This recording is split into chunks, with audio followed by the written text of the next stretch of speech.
Hey everyone, welcome to another edition of Power Core Productions and Podcastings. And this evening, we continue the series Campione, Fury of the Gods. What if Kusanagi Godou was Shazam? Season 2, Part 1. As always, if you're new to the channel or if you're a regular and like what we have to offer, then please don't forget to like, comment, subscribe, share, and hit that bell for post notifications so you can stay up to date on everything that is Power Core Productions and Podcastings that has to come out now and in the future.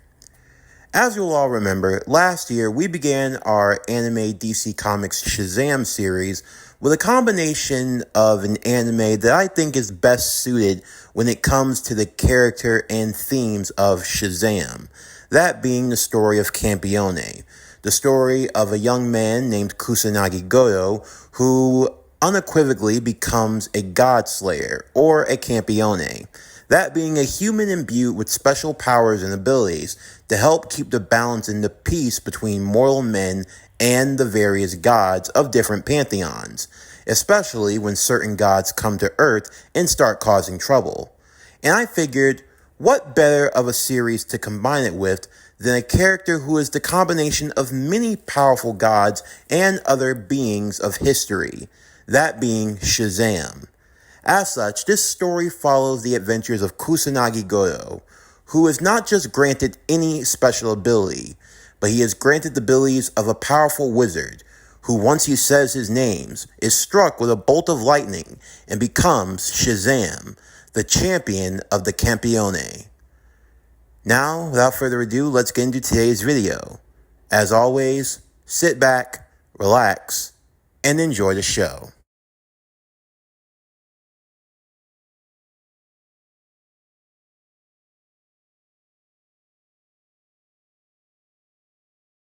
For Godou, Erica, and Maria, they found themselves enjoying their summer vacation in Italy at the private estate of the famed witch, Lucretia Zola, who was also the sister of the famed wizard, Shazam. Although, unlike her hermit of a brother, she chose to be more social and lively in the world of mortals, while her brother was often known for keeping a more reclusive lifestyle. For Godou and for his small cohort of friends, they were playing on the beach, a classic game of volleyball, where unfortunately for Godou, he found himself on the receiving end of a vicious strike from Erica as the ball went smashing right into his face. It had been a little over a year since his last trip to Italy.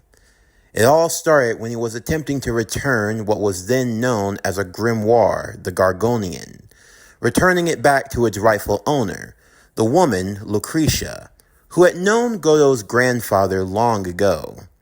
However, in the midst of his journeys while arriving on train, he found himself transported to a deep and dark cave where he came across an old man who bestowed upon him the power of Shazam, the powers of the champion, the chosen Campione.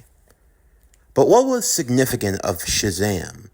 To say a name and to be granted power, the acronym of many great beings through history. The S, wisdom of Solomon. H, the strength of Hercules. The first A, the stamina of Atlas. Z for the power of Zeus. The second A for the courage of Achilles. And finally the M for the speed of Mercury. When said in conjunction, Shazam, the power of the gods would flow through Kusanagi Godou, turning from his average Japanese high school body into the body of a grown adult in his prime, with the strength and the righteous fury that coursed through his veins, giving him the power to match wit and foe with any powerful being that he came across. And he had done so, not just in saving Maria and fighting against a fellow Campione in Sasha Vauban, but even going up against another fellow Campione, a story for a different time. He went by the name Salvatore. He was a rather go-with-the-flow sort of Campione. He wasn't out to cause harm, but unfortunately, his actions had a way of doing so. But when you have the arrogance and a sword that can cut through anything, what really could you expect? But what was the reason for this visit, this vacation? Well, for Erica, it was just an excuse to be away with her beloved Godou. For Maria, she wanted to make sure that Godou was kept in check, especially because he had a tendency to get involved in some rather perverted situations. Of course, none of this was Godou's fault, but as you know, when you have the unfortunate luck that Godou did, you found yourself in rather precarious situations, and in following with Murphy's Law, what can go wrong will go wrong. Like now, as Godou found himself kidnapped on a boat, a small vessel, in the middle of the open sea. While the girls were enjoying the sauna, Erica had taken the time to pull Godou away for a little more private intimacy. I get wanting to spend time alone with me, Erica, but were the handcuffs really necessary? And what about the... Erica would quickly shove something of cloth into his mouth. Godou was thankful that she was still wearing her two-piece bikini, but still, he wondered where this black piece of cloth came from. Did she... The less said, the better. Well, Godou, what was I supposed to do? I thought this trip would be a way for us to be able to bond together, and yet I've been so rather lonely. Oh, you like that gift? They're fresh, haven't even been worn yet. Although, I'm sure you would like the other ones. Maybe if you're a good boy, tonight I could bring them to you on the... Why would you put those in my mouth? Oh, please, don't act like you don't love it. And like I said, they're fresh. I bought them specifically for you, and to make sure you don't go saying the you-know-what word. I wouldn't say it anyway. It would end up causing way too much of a scene. And besides, I know better than to use my power for stupid selfish gains like that. My. It seems you have been well endowed with the wisdom of Solomon. Although, I'd much rather see you use that strength and that stamina and that power, if you have the courage to take it. Although, I would advise that you don't use the speed. I want this to last for a while, you know. Geesh, is that all you ever think about, Erica? Of course not, Godou. I love you with all of my heart. I simply want to have a chance to show it, if you'll allow me.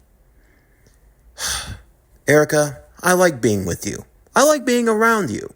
But I don't like being tied up. So could you please take these off? As you wish. Although the moment the handcuffs came off, Godou found himself jumping into the sea, swimming back to shore. And, as Murphy's Law often states, what can go wrong will go wrong, as Godou found himself in the hot springs, where Maria and the other girls were relaxing and enjoying themselves. Of course, Lucretia had no problem with this.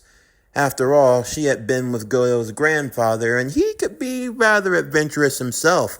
She wondered what the grandson had to offer.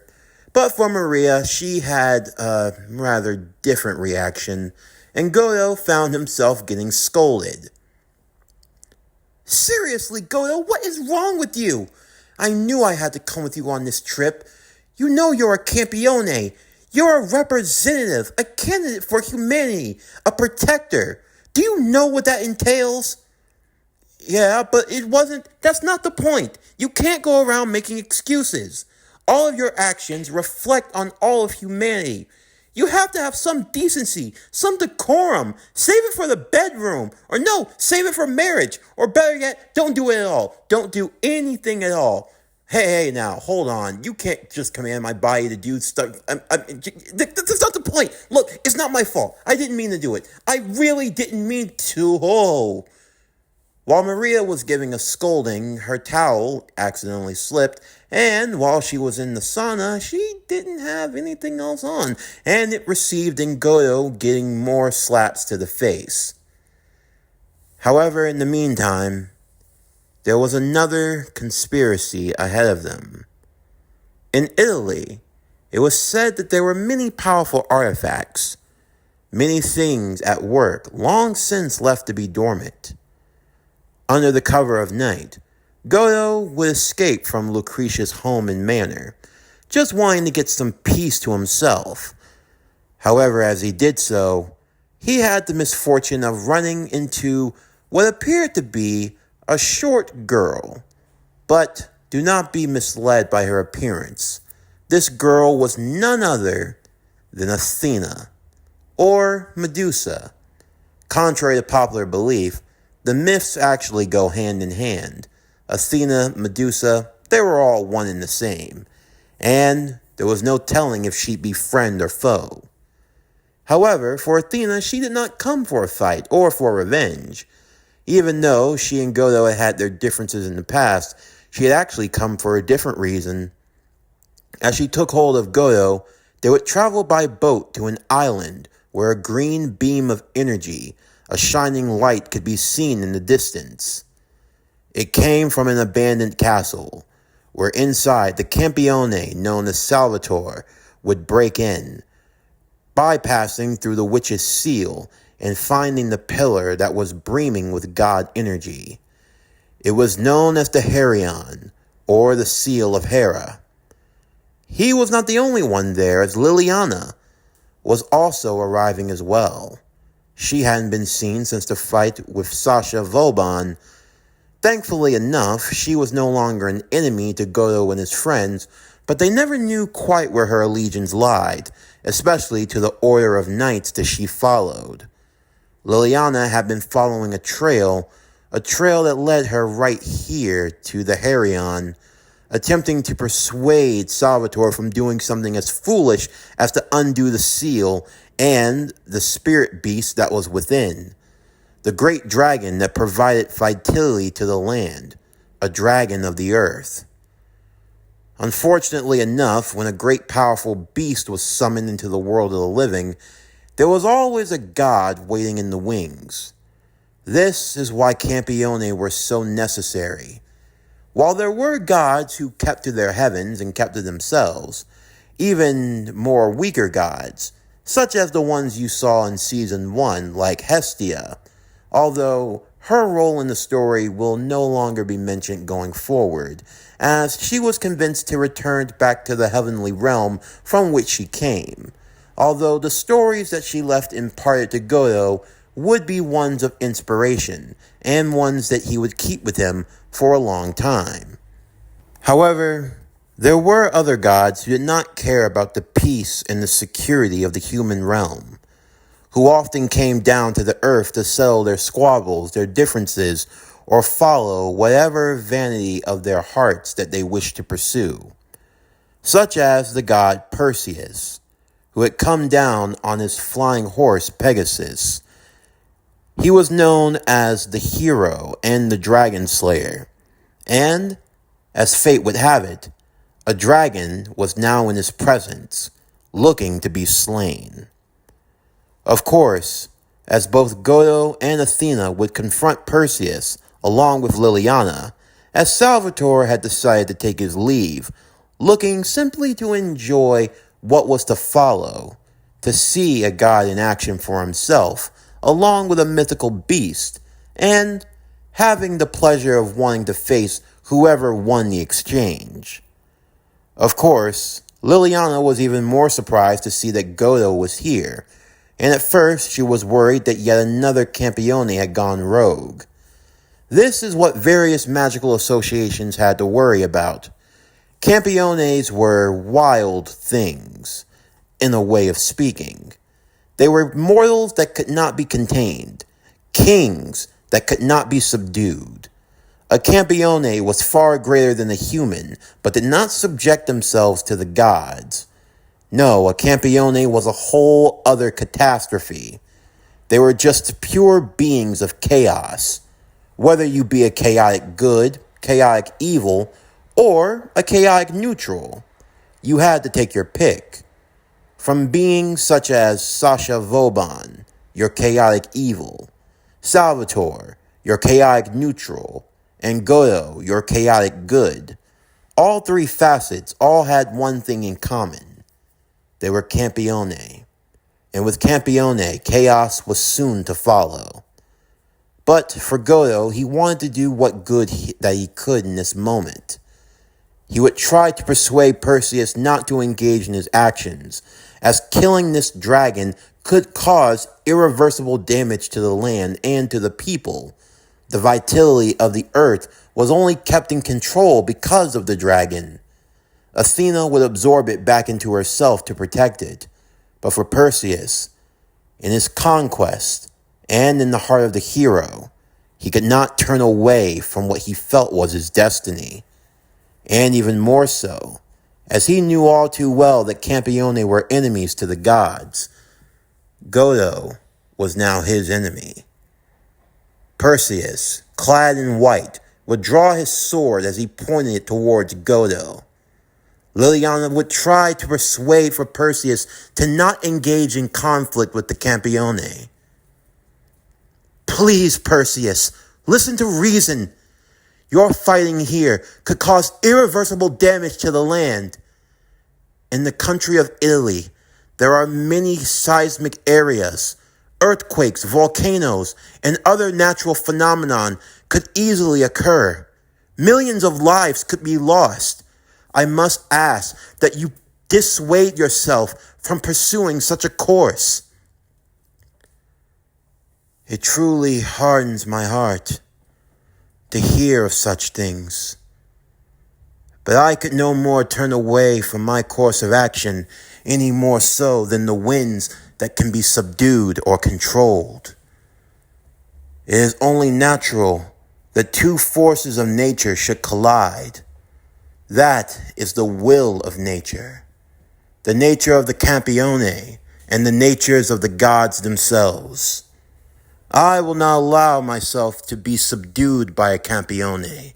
I simply cannot, on the sake of my name and everything that it stands for, as the Dragon Slayer and as the hero. So we can't get you to see reason, can we? Godou would say. You know the answer to that question, boy, better than anyone. So will you prepare yourself for battle or not? Liliana turned back to Godou in that moment. Please.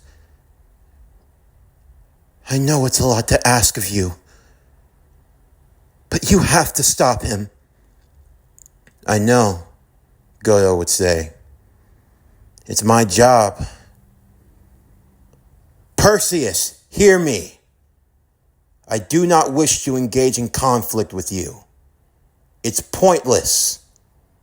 But if I cannot get you to see reason, then I must fulfill my duty as the Campione and take you down. This is what I want. Show me the true fighting spirit of a king. Very well. But know that you asked for this. Shazam!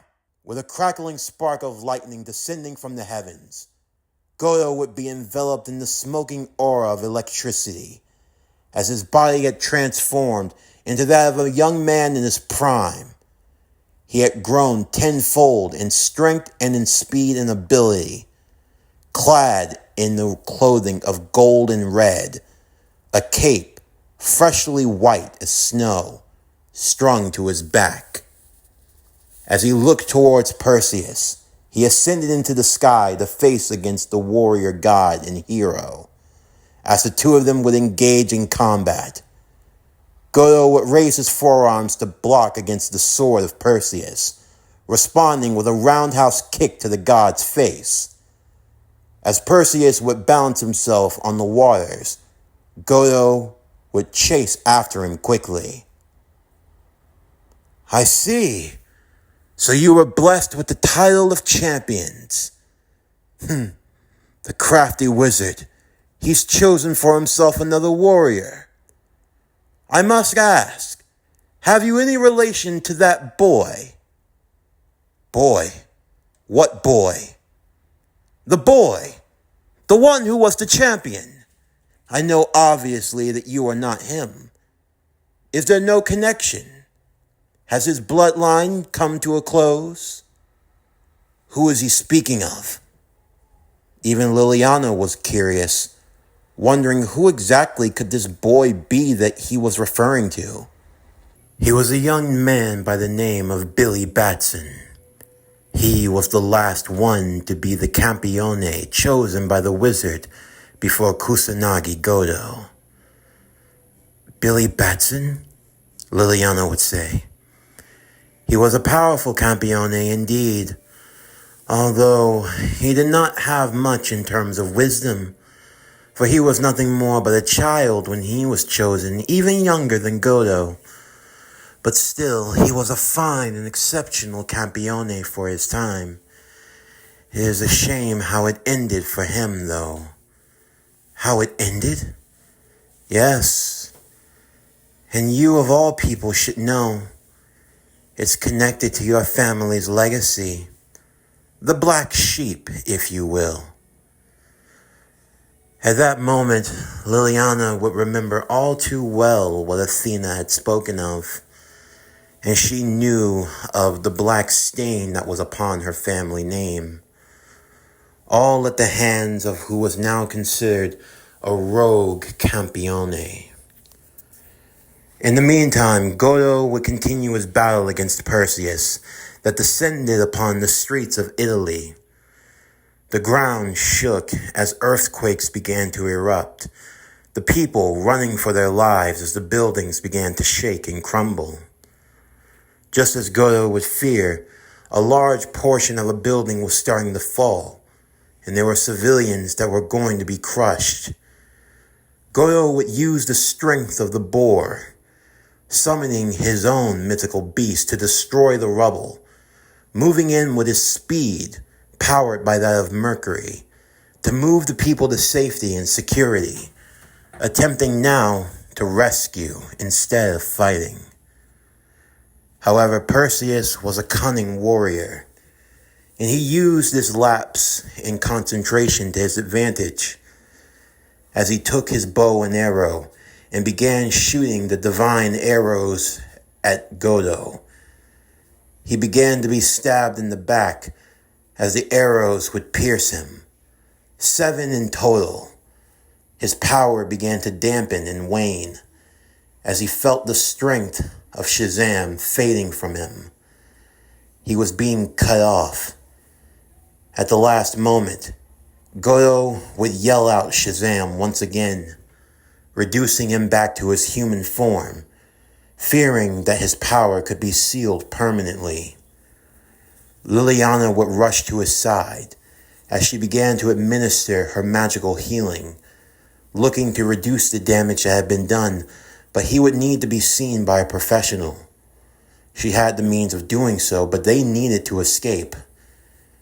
However, Perseus was quickly on their heels.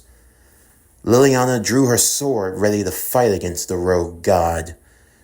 But before she had a chance to, a dark cloud would form around them, forming around the god Perseus as he was pushed back, and a booming voice could be heard overhead. Arrogant gods, all the same, from the beginning of mankind until now, you bring your petty squabbles to the earth below, and the people suffer for it. Liliana knew that voice. She could never forget it, but why? Why was he here? Why now of all times? So, another king has graced me with his presence. Do not call me that. I am no king. I am simply a man who dethrones the king. and I humble the gods. Humble the gods. Such arrogance to come from a mortal man. If I am arrogant, then I am only the reflection of the gods whose image I was made from.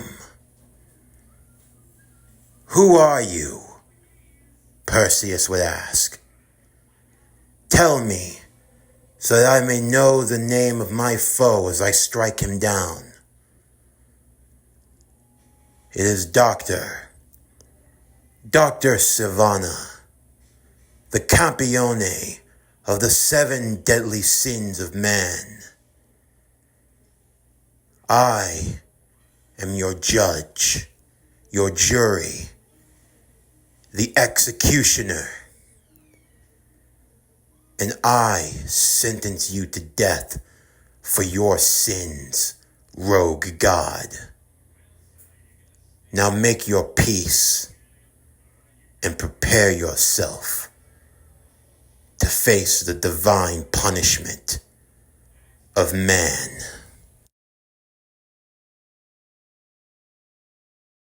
This concludes Campione, Fury of the Gods. What if Kusanagi Godou was Shazam? Season 2, Part 1.